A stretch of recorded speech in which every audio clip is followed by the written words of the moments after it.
Okay. Goeiedag dames en here. Vandag gaan ons waardevermindering, bateverkope en nota 3 bespreek. Okay, net hierso. So waardevermindering. So op hoërskool gaan jy net van twee hoofmetodes van waardevermindering leer, naamlik die kosprysmetode wat ook bekend staan as die vaste paaiementmetode of die reguit lynmetode. Die verminderde saldo metode is 'n ander metode en dit staan bekend as die drawaardemetode of as die boekwaardemetode. So die verskil tussen die twee is baie voor die hand liggend. So die kosprysmetode, hierso gaan jy die kosprys vat, dan maal jy dit met die persentasie wat vir jou in jou vraag voorsien word en die aantal maande wat jy hierdie bate gaan besit of in besit het.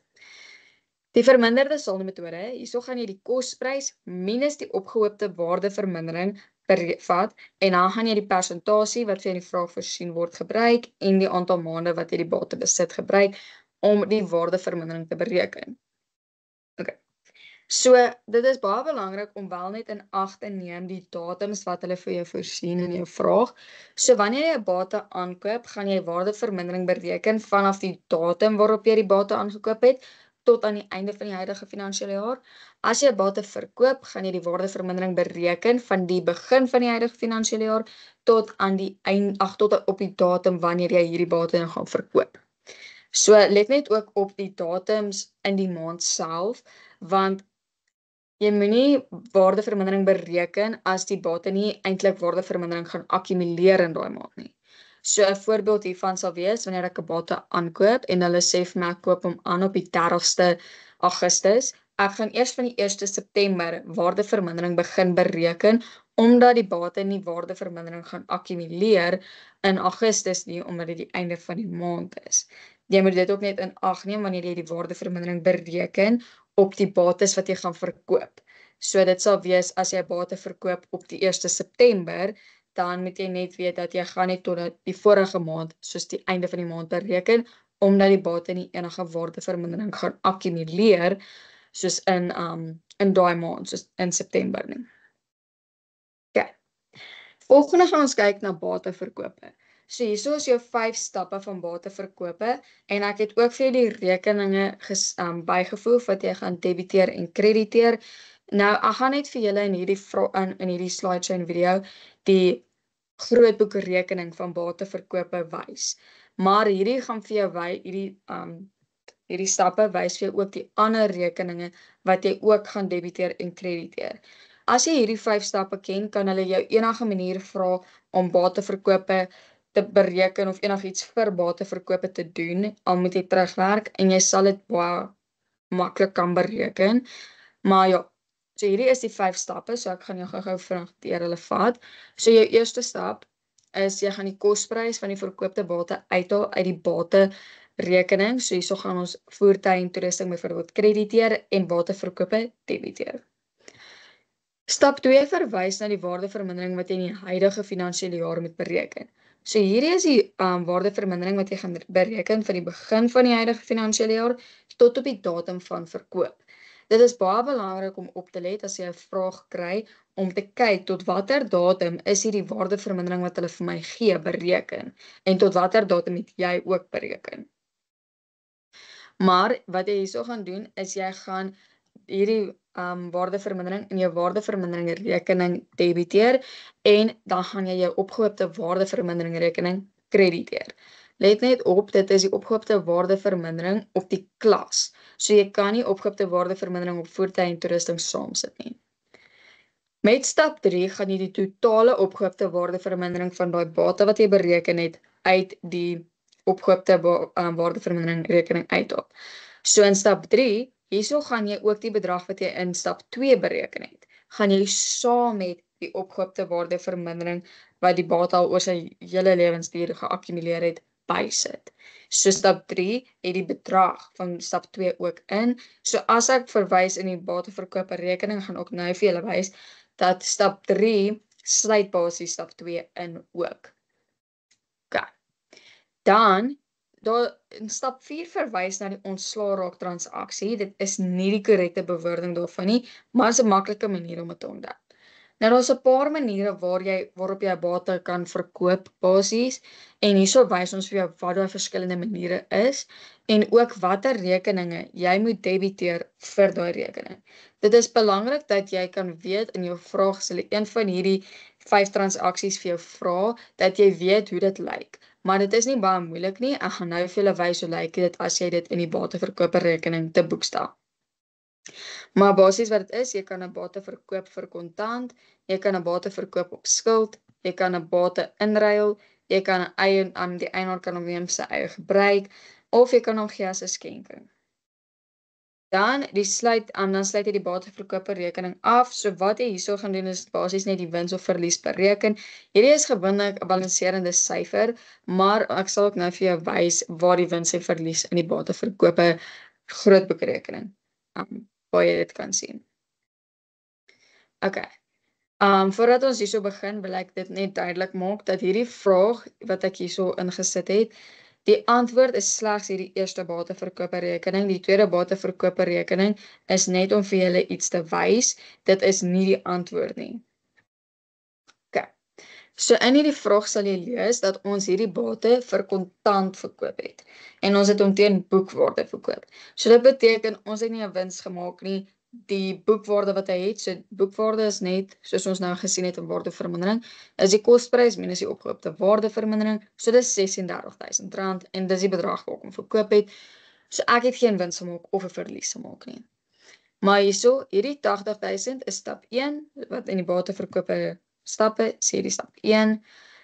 Opgehoopte waardevermindering, dit is hierdie stap 2 en 3, wat is saam, maar ja, is eintlik hierdie stap 3 sien jy net op die bateverkoperrekening, maar as jy gewonder het waar stap 2 is, hy's ingesluit in die stap. Nou hierdie bank, hierdie is stap 4 en soos wat jy kan sien, dit is 'n inruil. Nee, dis nie 'n inruil transaksie nie, verskoon my. Ek kyk na die volgende een. Hierdie is 'n kontant transaksie. So my bankrekening word meer, daaroor sien ons die KOJ hierso. Okay. Nou omdat daar nie 'n wins en verlies is nie, gaan jy nie 'n stap 5 hier binne hê nie en dit is okay, jy hoef nie altyd 'n stap 5 te hê nie, afhangend van die vraag. Maar hierso kan ek nou vir julle wys hoe stap 5 werk. So hierso sal ons weer sien, hierdie toerusting, hierdie is die antwoord vir 'n ander vraag, so moet asseblief nie verstaan hoekom hy nie dieselfde lyk as die een hierbo nie. Dit is 2 verskillende vrae. Okay, so hierdie toerusting, hierdie is die kosprys wat ons hier gaan uithaal. Dan het ons die opgehoopte waardevermindering, hier so stap 3, krediteure kontrole, hierdie is 'n inruil transaksie, dit is hoekom hy krediteure is. En dan hierdie verlies, hierdie is stap 5 en jy kan hom heel moontlik balanserend bereken. Indien opgehoopte waardevermindering en die krediteure kontrole bedrag hoër was en dit het R80.000 oorskry, dan sou ons aan hierdie kant, aan die debietkant, 'n balanserende syfer gehad het en dit sou wins gewees het. So ja, dit is net belangrik om te sien waar wins sou gewees het indien die bedrag anderste was, want dit gaan nie altyd net 'n verlies wees nie. So ja. Maar dit is basies bateverkoop. Okay, nou het ons nota 3. Nou, nota 3 is gewoonlik die plek waar meeste mense hulle foute maak en die meeste punte verloor. So al wat jy hierso hoef te weet, is dat in hierdie kolomme, hierdie grond en geboue, voertuie en toerusting, dis net jou klasse. Jy gaan nie in elke toets of eksamen altyd al 3 kan kry nie, maar in sommige toets of eksamens gaan hulle vir jou almal vra. So op skoolvlak gaan jy nie depresiasie of waardevermindering bereken op grond en geboue nie. So dis baie lekker, dit beteken jy gaan net jou kosprys gebruik. So dit sal jy sien hierso, die kosprys aan die begin van die jaar. Hierso is geen opgehoopte waardevermindering nie. En dan hierso het ons grond en geboue aangekoop, verkrygings teen kosprys. Verkrygings sal altyd teen kosprys wees, so die waardevermindering wat jy op hulle gaan bereken, gaan jy nie nou in ag neem nie. Wel, jy gaan dit nie in ag neem as grond en geboue, maar jy gaan dit nie by verkrygings teen kosprys in ag neem nie. Okay. Dan gaan jy hierdie draaiwaarde aan die einde van die jaar, dan plus jy net die kosprys aan die begin van die jaar en die kosprys van die nuwe bate bymekaar en dan het jy jou draaiwaarde aan die einde van die jaar en jou kosprys ook. Okay, hierso by voertuie kan julle sien, was ook 'n R1 klousule. Nou R1 klousule beteken net die bate het al sy moontlike waardevermindering verloor, so jy skryf hom af tot op R1. Dit is baie belangrik dat jy dophou as die waardevermindering baie hoog raak, soos wat jy hier kan sien. Dis R880.000 se kosprys, maar R760 se depresiasie. So is baie belangrik dat jy soos net dophou vir R1 klousule.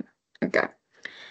Maar wat ek ook sal sê is hierdie draagwaarde kosprys opgehoopte waardevermindering aan die begin van die jaar, sien hierdie as jou saldo's, jou openingssaldo's, en hierdie draagwaarde aan die einde van die jaar, hierdie gaan die openingssaldo's vir volgende jaar wees.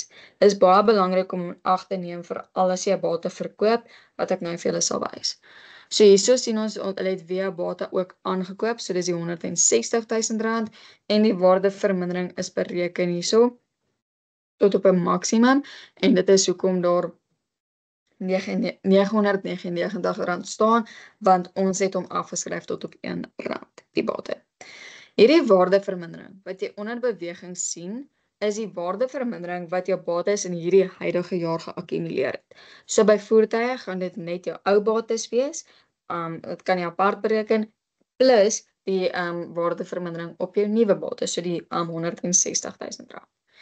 Nou hierdie is baie lekker, al wat jy nou gaan doen is jy gaan jou kospryse hier bymekaar plus, hierdie, en dan jou waardevermindering, gaan jy saam met die opgehoopte waardevermindering aan die einde van die jaar plus. Okay. Hierso by toerusting, hierso is nou 'n bietjie van 'n catch, want hierso het jy 'n bate verkoop, maar ek gaan nou net vir julle hierdie verduidelik wat by bewegings en aan die einde van die jaar gebeur, omdat ek klaar hierdie boonste deel verduidelik het. So hierdie verkope teen draagwaarde, dit is jou kosprys minus die opgehoopte waardevermindering tot op jou huidige tot op die datum van verkoop.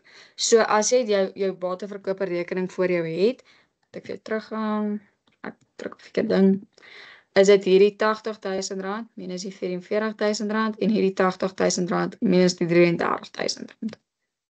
Dit is die bedrag wat hier ingaan, dit is die draagwaarde. Dan het hulle ook 'n bate aangekoop vir R120.000 en dan hierdie waardevermindering wat jy hierso sien. Hierdie is die waardevermindering wat jou ou bates, so hierdie R450.000 se bates, nee, ek is verkeerd. Dit is wat jou ou bates, haal net die kosprys van die bate wat jy gaan verkoop uit het die R450.000 voordat jy dit bereken. Maar as jou ou bates wat jy nie verkoop het nie, dit is die waardevermindering op die nuwe bates, so hierdie R120.000. En dit is die waardevermindering op die bate wat jy verkoop het. So dis baie belangrik dat jy daai waardeverminderings almal bymekaar plus om daai R60.000 te kry. En dan hier aan die einde is dit baie belangrik dat jy kop hou met wat jy in jou boeke sit. Jy wil niks van jou ou bates, die bate wat jy gaan verkoop, jy wil niks van dit daar binne hê nie, soos niks. So hierdie kosprys is slegs die R450.000 minus die kosprys van die bate wat jy verkoop het plus die R120.000 van die nuwe bate. Hierdie opgehoopte depresiasie is die depresiasie van jou ou bates en jou nuwe bate. So jy gaan hierdie R180.000, verskom ek weet nie waar hierdie ding is, hier is dit. Hierdie R180.000, jy gaan dit vat minus die depresiasie wat die bate wat jy verkoop het tot aan die begin van die jaar gehad het, dit gaan jy aftrek, dan plus jy die depresiasie, so die waardevermindering van die nuwe bate en jou ou bates by. So nie die 60.880 nie, slegs jou ou bates en jou nuwe bates. So wat hierdie R206.000 basies is eintlik net die depresiasie van jou ou bates en jou nuwe ene, want elke liewe rand van jou van die bate wat jy verkoop het, nie jou bates nie, verskoon my, van die bate wat jy verkoop het, moet uit wees. Daar moet niks, nie as 'n sent van hom daar binne wees nie. So as jy hierdie makliker wil bereken, al wat jy hoef te doen is trek vir jou 3 kolommetjies en jy bereken, wanneer jy dit bereken, ou bates, nuwe bates en verkoopte bates, en dan is dit makliker om kop te hou met watter bedrag waar moet gaan. Hierso het ek net vir julle 'n voorbeeld ingesit van 'n vraag. Julle kan kyk of julle dit kan doen op julle eie, en as jy vashak, dan kan jy jou onderwyser gaan vra of 'n comment bysit, ook al dit vir jou sal werk, en dalk teruggaan in die video na die spesifieke deel en kyk of jy dit beter kan verstaan. Maar baie dankie, en ek hoop julle het iets nuuts geleer.